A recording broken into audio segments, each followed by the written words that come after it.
Okay. Hello, everyone. I am here today to share some of my own personal insights with some of the videos that I see online, especially on YouTube, and share some of my own personal opinion about these things, especially related to cancer. Having been a breast cancer patient myself and still undergoing some medication as of today, cancer has really been in my own radar now. Any news about cancer, especially on breast cancer, because back in November of 2022, that's when I got the tragic news that indeed I had a suspected breast cancer, suspected because they had to do the ultrasound, and then later on when they did the mastectomy, that's when my doctor took out all the lymph nodes, and that's when they, and of course the lump that they initially found in my mammogram. So when the lymph nodes were taken out, one of the lymph nodes was, positive. So that is why my staging was finally completed. I was diagnosed with stage 2 breast cancer. So thank God I've done all my treatments, and I did chemotherapy and radiation. And currently I am waiting to do my reconstruction. But anyway, what I wanted to do is, like I said, give my own personal opinion on some of the things that I see online, especially in YouTube regarding cancer, because I guess not too many people can relate to it, but I want to share my screen and use some of these videos that I see online. So let's see if my screen sharing is happening. So,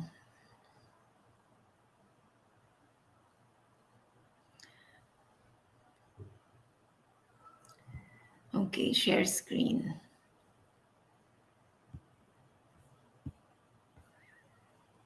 So I'm trying to share my screen. Okay, there you go. So the first video that I want to show is should I buy a cancer policy? Okay. So I found this material. This lady is probably helping people to get their Medicare, but she's, of course, we all know that Medicare is applicable for people who are, 65 years and above. Okay, and Medicare is the one that covers them. So this lady is helping, you know, um, clients on their Medicare. So let me play this video for you.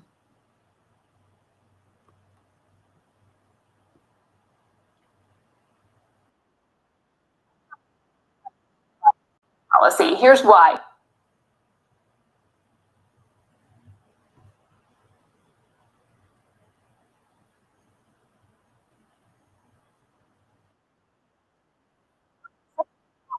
To get a $30,000 lump sum cancer benefit, that cost is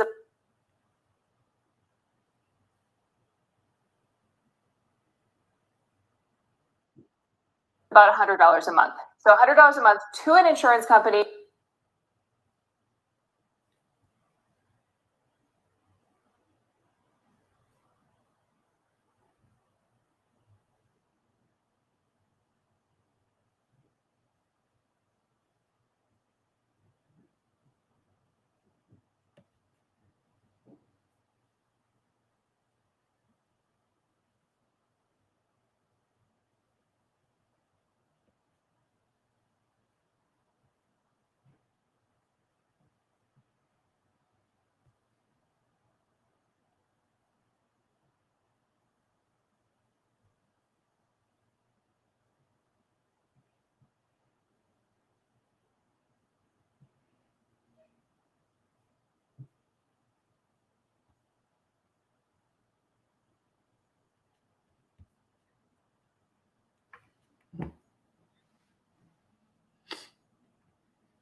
only if you get cancer do you get any benefit back.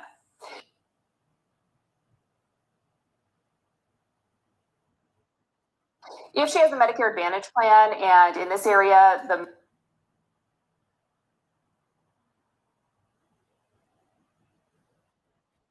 max out of pocket for those is about $3,400, she'd be better off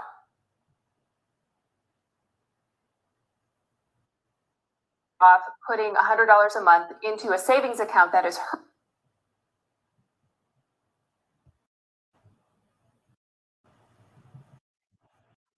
hers, so that she can pay toward her out-of-pocket max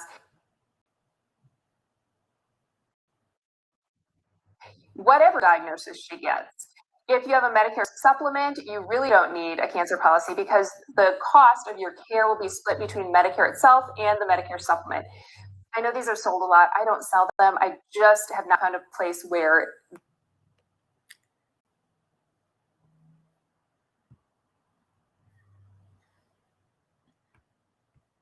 So I'm sorry, there is some delay in my video. I'm still testing my live again.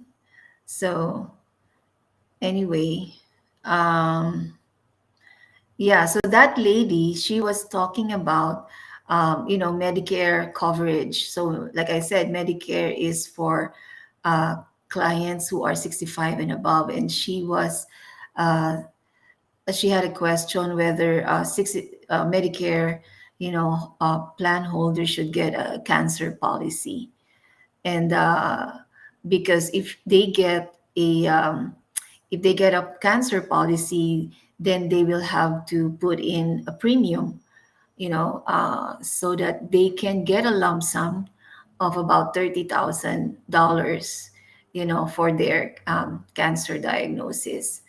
But actually, um, I there are life insurance with living benefits that that is available for people and as young as 2 weeks old.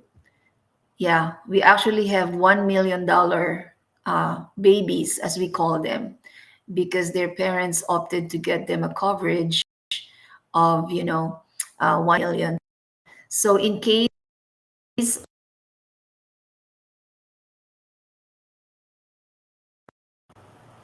the policyholder, in this case, if it's a baby or anyone from ages, actually we cover from 2 weeks old to as 85 years old, as long as they are insurable, right? So what do you mean? What is being insurable?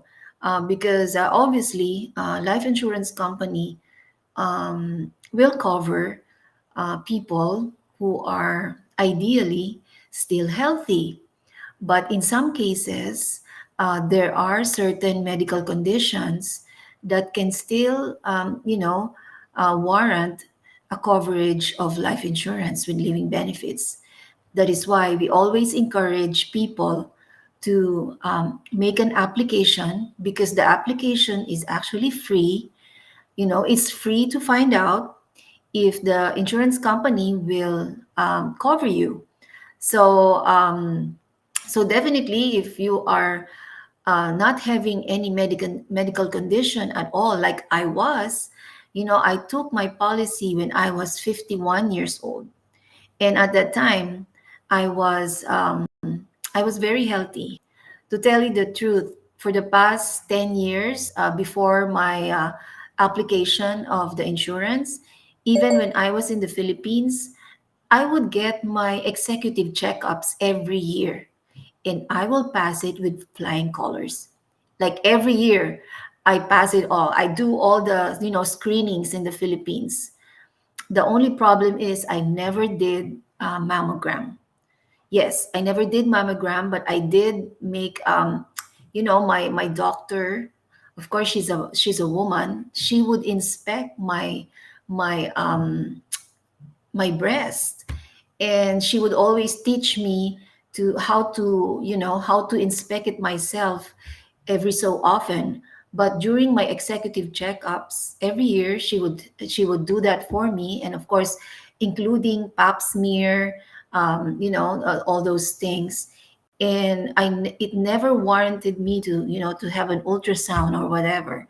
It's only when I came to America during my first, appointment with mammogram that I was able to find out that I had stage 2 breast cancer. Mind you, stage 1 and below, you can really not, you cannot really know it by mere touching. It's really very microscopic. So that's why right now I am an advocate for mammogram, because it is really important to check it early, because early detection means successful treatment plans.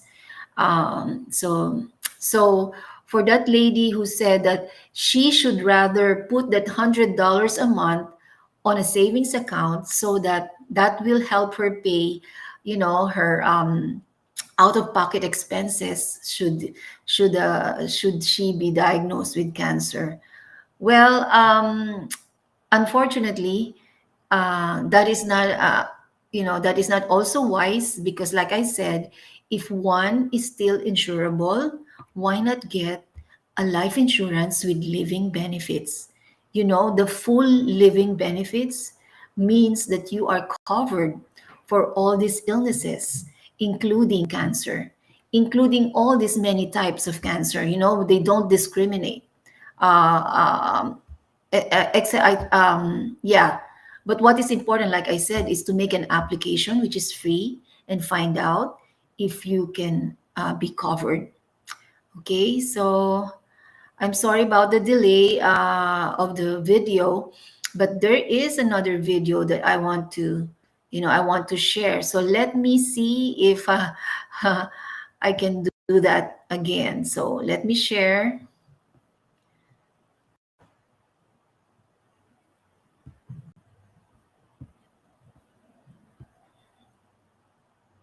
So that I can show the second video. Okay.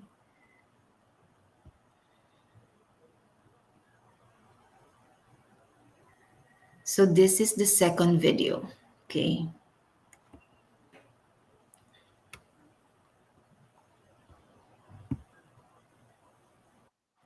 One study showed that up to 40% of patients with the cancer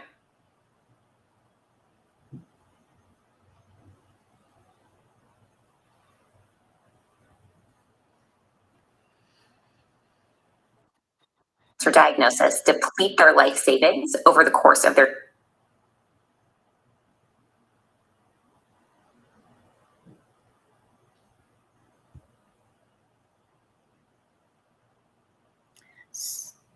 So Diagnosis.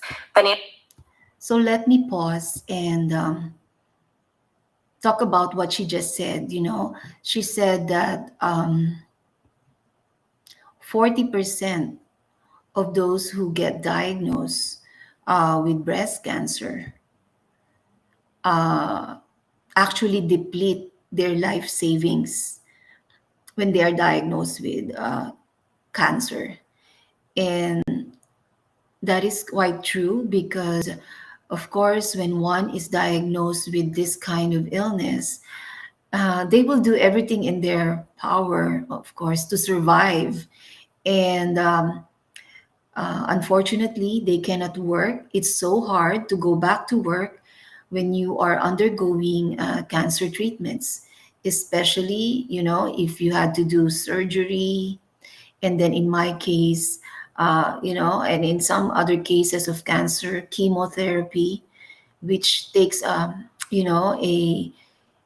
very hard toll on our body. And going back to work in the middle of your chemotherapy is really very difficult. I mean, it's really difficult. You cannot imagine how difficult it is to get to just do anything when you have finished your chemotherapy. And for myself, I remember every time I will have my chemotherapy, 1 or 2 days after the treatment, I would be like just in my bed, trying to rest and trying to recover.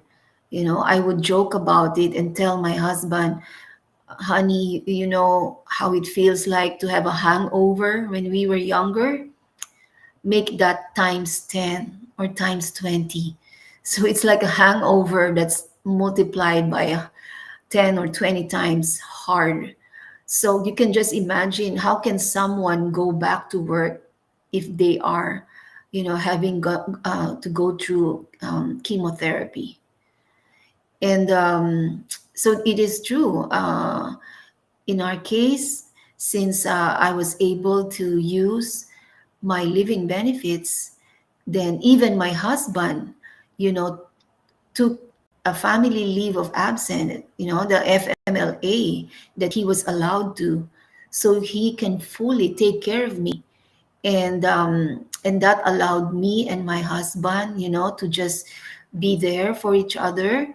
Um, Having been a newly married couple, um, that period of our life together really tested our love for each other. I mean, he was really wonderful.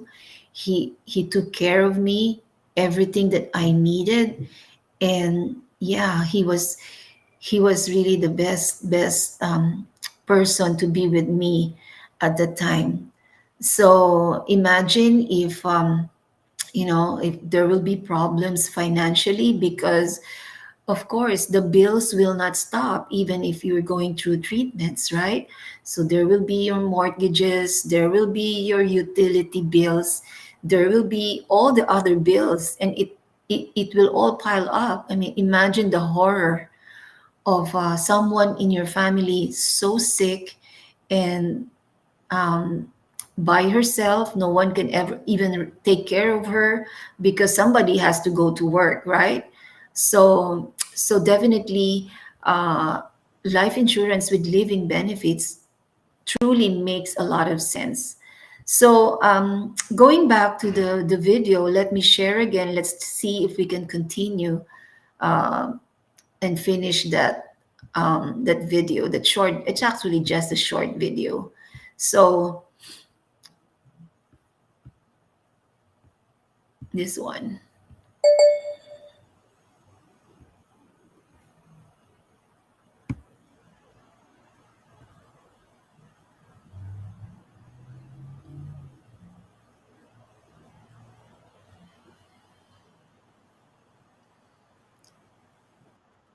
Financial toxicity has been associated with lower quality of life,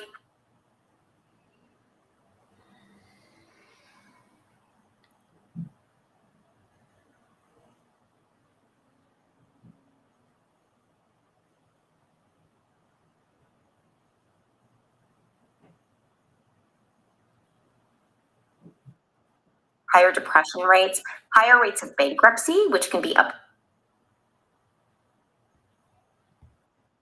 to 5% of all patients with the cancer diagnosis.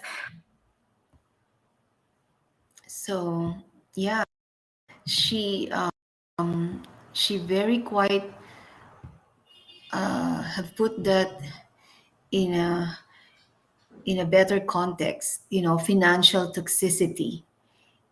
Having been going through cancer and cancer diagnosis and cancer treatments. Imagine if you add more to that, which is what she called financial toxicity. Why is it a toxicity? Why is it toxic? Because imagine all the bills piling up, right? All the things that you need to pay piling up, not just the medical bills, not just but everything else. So it's really more toxic, and it can actually result to high level of depression, because you can just imagine the overwhelming situation where the cancer patient is even worried about how they will get by in that time of health challenge. And the financial toxicity may result, like she said, in depression and even bankruptcy. So it is really quite devastating to go under, to be in that situation, especially with cancer. And truly, there is nothing that will give you the peace of mind to go through life when it happens to you if you have this life insurance with living benefits. So I guess I will put it that way because my um, I don't want to prolong while I check my internet connection. But with those two videos that I was able to share with you today, I hope you better um, take a look again of your plans in place, especially for yourself. And what we really need is the peace of mind. However, this is something that you may want to do with, with people who are in insurance. Uh, Incidentally, I myself, I think I've shared this many times in my social media that I have been in this industry of life insurance, living benefits, uh, even before my cancer diagnosis. And now that I am recovering very well, thank God, I would like to pay it forward. I believe that my living benefits, money was a blessing that I got from the Lord. And I just want to pay it forward. I want to share it to as many people as I can. And there are so many information out there that can help you discern what is right for you. And this industry also needs a lot of advocates. If you are currently working for someone, you might want to consider, being in this industry as a side hustle.